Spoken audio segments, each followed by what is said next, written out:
পাংশার মাসপাড়ায় সুজাউদ্দিন মৃধার কর্মী সমাবেশ, মিছিল এবং অন্য দুই প্রার্থীর যোগদান। রাজবাড়ীর পাংশা উপজেলার মাসপাড়া ইউনিয়নের আসন্ন উপনির্বাচন উপলক্ষে সুজাউদ্দিন মৃধার পক্ষে নির্বাচনী কর্মী সমাবেশ ও মিছিল অনুষ্ঠিত হয়েছে।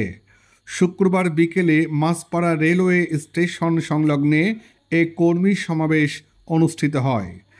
এ কর্মী সমাবেশে এসে সুজাউদ্দিন মৃধার সাথে একাত্মতা পোষণ করে তার সাথে যোগ দেন এই নির্বাচনে প্রার্থী হওয়া খন্দকার পরিবারের সদস্য খন্দকার জান্নাতুল ফেরদাউস বিপু এবং আবুল কালাম আজাদ। এছাড়াও ৪ নং ওয়ার্ড সদস্য মমতাজ উদ্দিন, বাবুল সর্দার, শেখ শাহজাহান আলী সহ অনেকেই সুজাউদ্দিন মৃধার সাথে একাত্মতা পোষণ করেন। সমাবেশে বক্তারা মাসপাড়া ইউপির আসন্ন উপনির্বাচনে সুজাউদ্দিন মৃধার মোটরসাইকেল মার্কায় ভোট দেবার প্রতিশ্রুতি ব্যক্ত করেন। এ সময় হাজারো মানুষের সমাগম ঘটে। সমাবেশ শেষে মিছিল বের হয়ে মাসপাড়া বাজার প্রদক্ষিণ করে।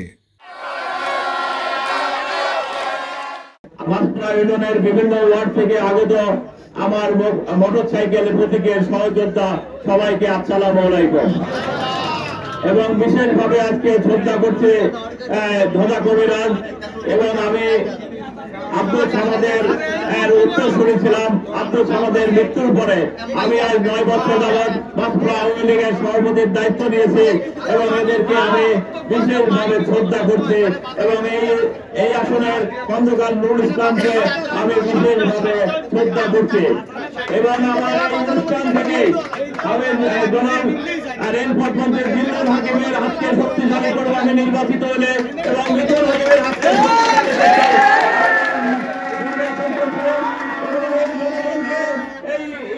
সবাইকে মুক্ত এবং স্বাধীনভাবে তাদের পথ চলার সুযোগ দিতে চাই।